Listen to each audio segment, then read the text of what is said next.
की सुबह new year की एक नई पिक्चर दिखाएगी, तो वहीं आज के 31 दिसंबर की रात पुरानी यादों के साथ बीतेगी। हालांकि इस साल की मीठी और कड़वी यादों के बीच प्रत्येक राम भक्त को ऐतिहासिक पलों की अनुभूति उस समय हुई जब रामलला राम मंदिर में पधारे और दुनिया को नव्य भव्य देव अयोध्या के दर्शन पाने का सौभाग्य प्राप्त हुआ। और अब जब अयोध्या चमक रही है, बैक टू बैक रिकॉर्ड टूट रहे हैं, तो ऐसे में योगी बाबा को लेकर श्री संत बेत्रा अशोका जी की कौन सी भविष्यवाणी उनके लिए न्यू ईयर गिफ्ट बन चुकी है, देखिए इस पर हमारी ये खास रिपोर्ट। और ये 3 स्थल, धार्मिक स्थल जी इतने महत्वपूर्ण है हिंदुस्तान के लिए। काशी तो आपको पता है विश्व का केंद्र था ज्ञान का जी। इसी तरीके से अयोध्या जो है विश्व का अट्रैक्शन का केंद्र है, और इसी तरीके से कृष्ण जन्मभूमि है मथुरा। तो ये तीनों जिसकी स्टेट में हो, इससे पहले किसी भी नेता ने, किसी भी मंत्री ने उस दृष्टि से इन तीनों तीर्थ स्थलों के ऊपर ध्यान नहीं दिया। योगी आदित्यनाथ जी ने दिया। तीनों अगर स्थल जो है इनको प्रॉपरली अगर डेवलप कर लिया जाता है तो ये तीनों स्थल आपको, आपके प्रदेश को, उत्तर प्रदेश को इकोनॉमिकली इतना स्ट्रॉन्ग कर देंगे, इनको किसी और चीज की जरूरत नहीं, इतना वहां से राजस्व आएगा और उस पर फोकस करके ये काम होगा।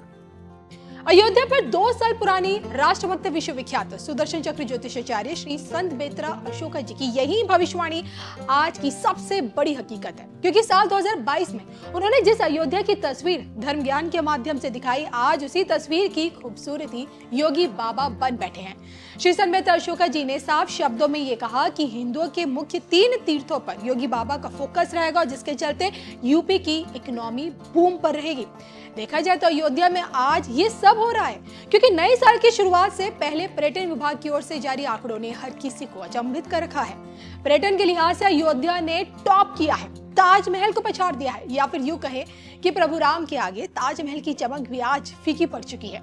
रामलला की प्राण प्रतिष्ठा से लेकर 9 महीनों तक के आंकड़े सामने आए और जिसमें पर्यटकों की पहली पसंद राम मंदिर बनी है। पर्यटन विभाग के अनुसार जनवरी से सितंबर तक अयोध्या ने 13 करोड़ देसी पर्यटक और 3 करोड़ विदेशी पर्यटकों का स्वागत किया है। आगरा ने 12 करोड़ पर्यटकों को आकर्षित किया है, जिसमें 11 करोड़ घरेलू और 9 लाख विदेशी पर्यटक शामिल हैं। पिछले साल पूरे उत्तर प्रदेश में पर्यटकों की संख्या 480 मिलियन के आसपास दर्ज की गई थी, जबकि इस साल ये आंकड़ा सिर्फ 9 महीनों में लगभग छू लिया गया है।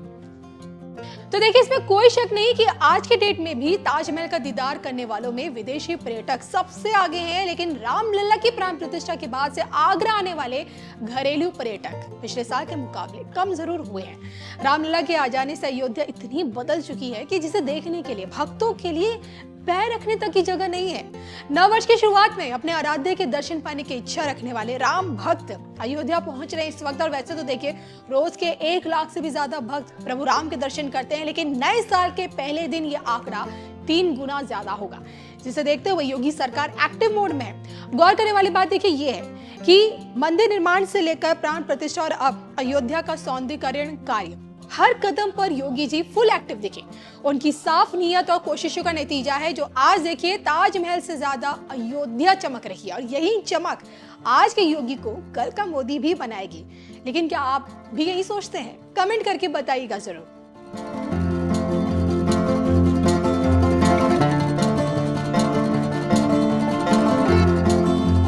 मेरे प्यारे देशवासियों, ये भारत के विकास का अमृत काल है।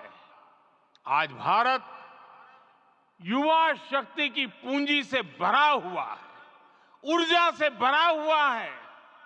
ऐसी सकारात्मक परिस्थितियां फिर न जाने कितने समय बाद बनेगी। हमें अब चूकना नहीं है, हमें अब बैठना नहीं है। मैं अपने देश के युवाओं से कहूंगा, आपके सामने हजारों वर्ष की परंपरा की प्रेरणा है। आप भारत की उस पीढ़ी का प्रतिनिधित्व करते हैं जो चांद पर तिरंगा लहरा रही है, वो 15 लाख किलोमीटर की यात्रा करके सूर्य के पास जाकर मिशन आदित्य को सफल बना रही है, जो आसमान में तेजस और सागर में विक्रांत का परचम लहरा रही है। अपनी विरासत पर गर्व करते हुए आपको भारत का नव प्रभात लिखना है। परंपरा की पवित्रता और आधुनिकता की अनंतता दोनों ही पथ पर चलते हुए भारत समृद्धि के लक्ष्य तक पहुंचेगा। मेरे साथियों, आने वाला समय अब सफलता का है, आने वाला समय अब सिद्धि का है। ये भव्य राम मंदिर साक्षी बनेगा भारत के उत्कर्ष का, भारत के उदय का। ये भव्य राम मंदिर साक्षी बनेगा भव्य भारत के अभ्युदय का, विकसित भारत का। ये मंदिर सिखाता है कि अगर लक्ष्य सत्य प्रमाणित हो, अगर लक्ष्य सामूहिकता और संगठित शक्ति से जन्मा हो, तब उस लक्ष्य को प्राप्त करना असंभव नहीं है। ये भारत का समय है और भारत अब आगे बढ़ने वाला है। शताब्दियों की प्रतीक्षा के बाद हम यहां पहुंचे हैं। हम सब ने इस युग का, इस कालखंड का इंतजार किया है। अब हम रुकेंगे नहीं, हम विकास की ऊंचाई पर जाकर ही रहेंगे।